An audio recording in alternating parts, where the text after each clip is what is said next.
So to begin with, do you support the Alberta-Ontario pipeline? I support every pipeline. Okay. And I think the role of the federal government is to provide an interprovincial permit under our Constitution. That's the role of the federal government. So now that there's a route, what I think the federal government should do is very quickly grant what I call a pre-permit, which is to say this right-of-way is pre-permitted for a pipeline from Alberta to Sarnia, and then allow the private sector to step up and fund it, because these are wildly profitable projects, and they shouldn't require tax dollars. They should be funded by investors looking for a return.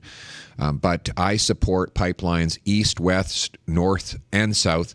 The federal government needs to get out of the way to allow these projects to proceed. Do you think it will ease the separatist feelings in Alberta? I don't know for sure. I can't really tell you how people will react in terms of the vote, but I will tell you that what Canadians need to understand is that Alberta needs results. We need pipelines approved, carbon tax eliminated, a strong resource economy that blossoms and grows. And I think if Albertans get the sense that those ideas are proceeding, that they'll be more inclined to celebrate national unity. I think either way, Albertans are proud to be Canadians, but I think we could be even more united if the biggest industry in the province was able to prosper with the federal government off its back and out of its way. Quebec Conservative MP Richard Martel quits today. Are you surprised? Well, he's decided to go to the Senate, and I hope that he'll focus on affordability. Right now, the biggest issue in Canada is that people can't afford their lives. You know, the grocery prices, gas prices, rent and mortgage payments are up and away. And Mr. Martel was elected on the promise to fight for affordability in his Quebec community. He now will serve in the Senate as a senator, and he can still work on those issues. So I would encourage him to fight for our policies of affordable food, affordable homes, affordable gas, where in the Senate the same way as he has been in the House of Commons. So you're talking about the affordability. What is the first step which should be taken for the affordability? Get rid of all gas taxes for at least the rest of the year. That would save 25 cents a liter, $20 a fill-up, almost $1,000 between now and Christmas. We still collect way too much in federal taxes on gas.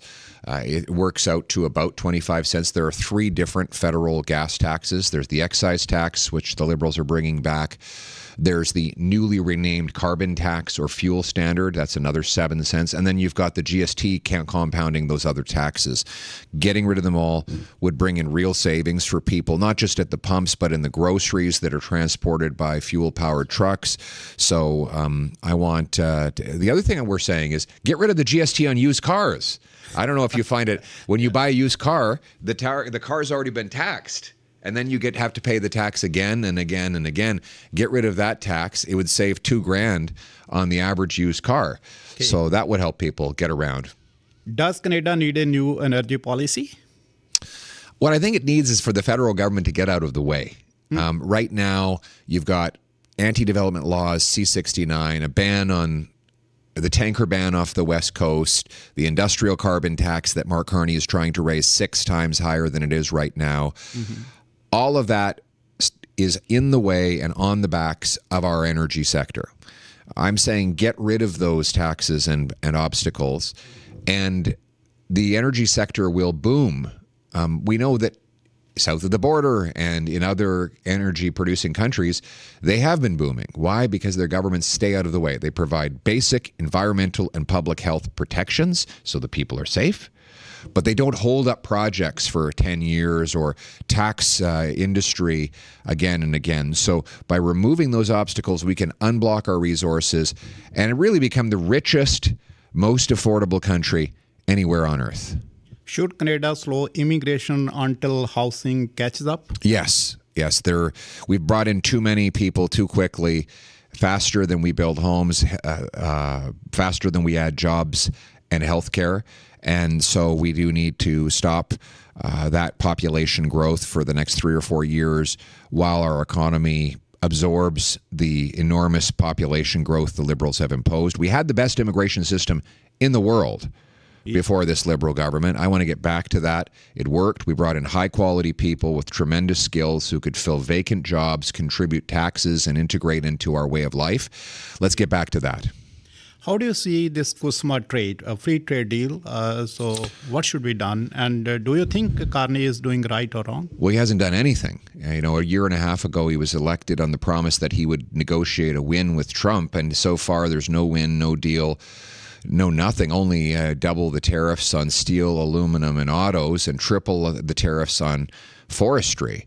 So at the end of the day, I don't know what he's done. And half the time he says he's elbows up, the other half he's sucking up.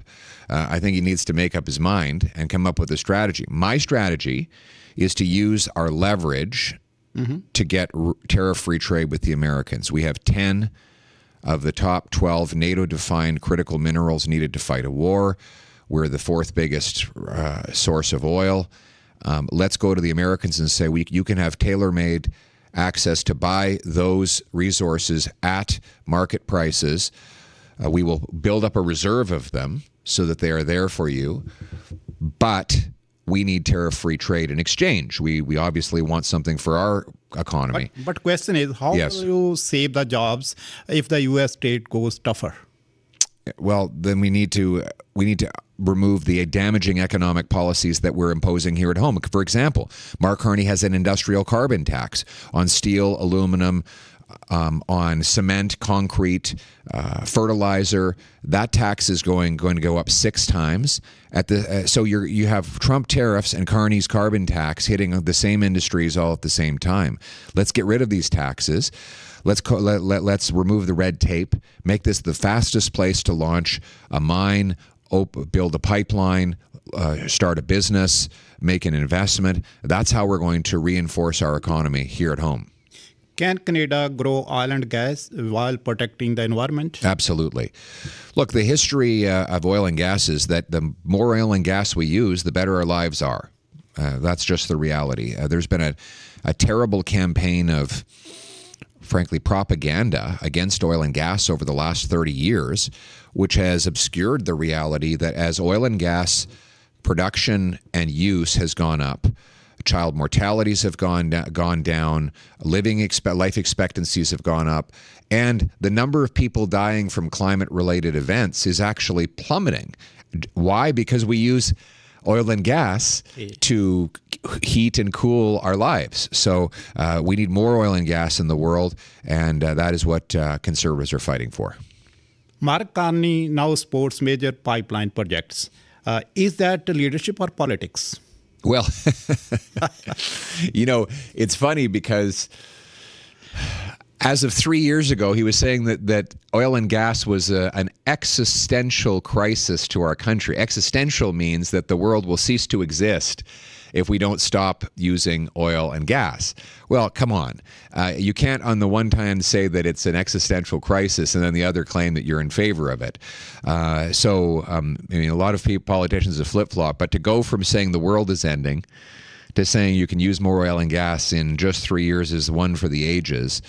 What he really needs to do is just get out of the way. We don't need the federal government to physically build pipelines and other resource projects. What we need is them to get out of the way and grant the approvals and the low taxes so that private industry with their own money can build it to great profit of the Canadian people. Okay. Foreign influence registry will come into effect from August 4. Yes. Do you think it will reduce foreign interference?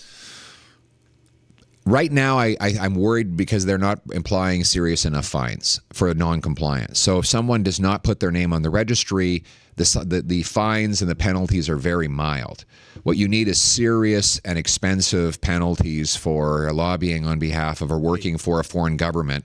And that should include jail time for someone who knowingly and deliberately conceals their work on behalf of a foreign government. So we're glad that it's finally, after all these years, coming into effect. But we're worried that the penalties for hiding foreign interference are not big enough. Quick question and quick answer. Canada's biggest challenge? Affordability, affordability, affordability. Your biggest priority. Affordability, affordability, affordability. And any concluding words now? Well, I want everyone to have hope that we can do better in this country. You know, this used to be a very affordable place where you could buy a house, put good food on the table, raise a family, where you could be safe on your streets. And that's what we're going to restore for everyone. It's going to be an affordable, safe country with low taxes, tough laws for criminals, and a family-friendly place to raise kids. Thank you so much, Mr. Poilievre, for joining my show, and talk to you soon again. It's great to be with you, sir. Many blessings. Thank you. Thank you. So, commercial break.